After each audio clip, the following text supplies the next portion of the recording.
Você já parou para pensar na quantidade de notícias que a gente assiste ou que a gente ouve de uma pessoa, geralmente uma mulher, que sofreu algum tipo de violência em função do relacionamento com parceiro ciumento?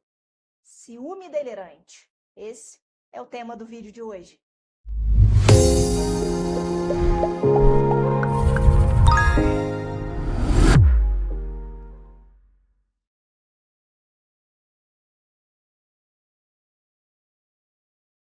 Olá, sejam bem-vindos a esse canal, bem-vindos a esse vídeo. Se você está chegando aqui pela primeira vez, esse canal foi criado com o intuito de compartilhar conteúdos relacionados à área psi num linguajar que seja mais acessível. Isso, claro, sem perder de vista a seriedade e a responsabilidade com as quais esses temas devem ser tratados. O tema do vídeo de hoje é um tema a ser levado bastante a sério.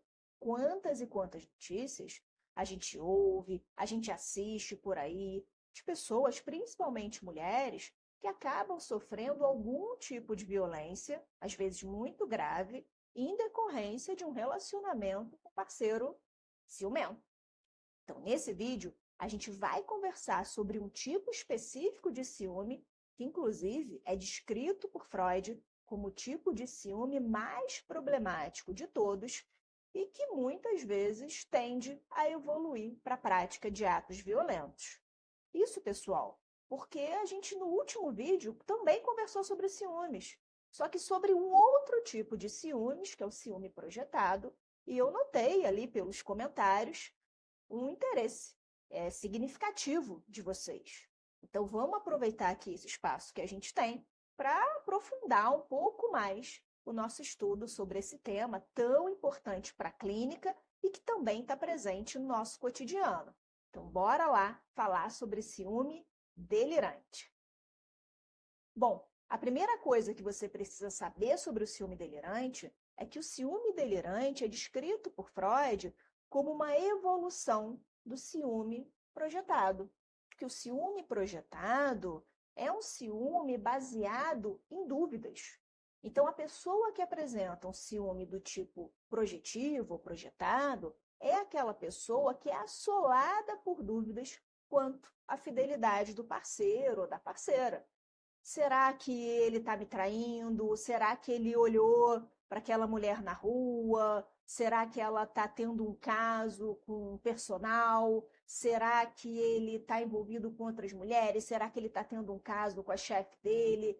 Deixa eu dar uma fuçada aqui no celular dele enquanto ele vai tomar banho, para eu dar uma investigada, ver se ele está trocando mensagens com alguém. Ah, eu preciso da sua senha do Facebook, do Instagram, porque eu não confio em você. Então, a gente está falando de uma pessoa que o tempo inteiro fica ali às voltas com dúvidas em relação à lealdade do parceiro, principalmente a fidelidade, né? Mais do que lealdade, a fidelidade, e uma pessoa que constantemente demanda provas de amor. Então, uma das coisas que a gente viu lá no vídeo anterior é que aqui a gente está falando de um tipo de ciúme que causa muitos prejuízos para a vida do casal. Porque, de um lado, a gente tem uma pessoa que está sofrendo de dúvidas quanto à fidelidade do parceiro, de outro, um parceiro que fica ali tendo o tempo inteiro que dá provas de amor e de fidelidade para o outro, e isso vira uma bola de neve, é algo que vai sendo alimentado e o casal fica ali vivendo uma vida bastante aprisionadora, né? Quando a gente fala de ciúme delirante, que é um sintoma da ordem da psicose já, a gente precisa ter cuidado para não cair numa de achar que os sintomas psicóticos consistem simplesmente numa exacerbação, numa intensificação dos sintomas neuróticos. Então, quando a gente fala que o ciúme delirante é uma espécie de evolução do ciúme projetado, isso não quer dizer que o ciúme delirante seja simplesmente um ciúme projetado mais intenso, mais aflorado, mais exacerbado. Não se trata apenas disso, tá? Existem características muito importantes de um e de outro. Em relação ao ciúme projetado, eu já disse aqui que ele é baseado em dúvidas. Uma diferença fundamental entre o ciúme projetado e o ciúme delirante é que o ciúme delirante, por sua vez, é baseado na certeza. O paciente não tem dúvidas de que está sendo traído. Isso é muito importante. Inclusive, gente, o Lacan tem uma passagem engraçada no seminário 3, que é um seminário dedicado às psicoses, em que ele ali destaca o tom humorístico do ciúme neurótico.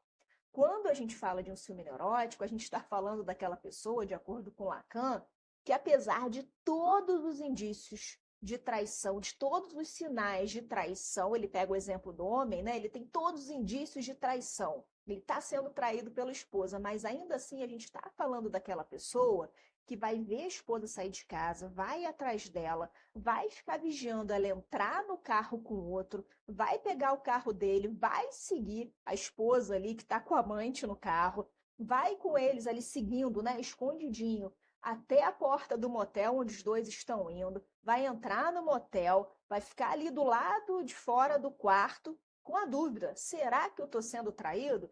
E tá arriscado ele pegar os dois ali no flagra e depois, isso serve tanto para o homem quanto para a mulher, né? Depois o parceiro que traiu ainda começar a justificar que não traiu, que foi isso, que foi aquilo, que foi o mal entendido, não foi bem assim que aconteceu.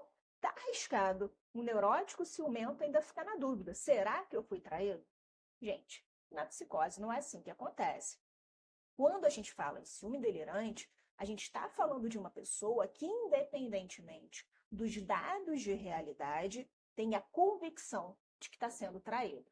Então, aqui a gente está falando de um caso que é complexo. Ele dá mais, assim, digamos, margem para a prática de atos violentos, porque num caso como esse, a gente não tem tanto espaço para argumentação. Não, não foi bem assim, vem cá, vamos conversar. Aqui não, a pessoa tem a convicção da traição.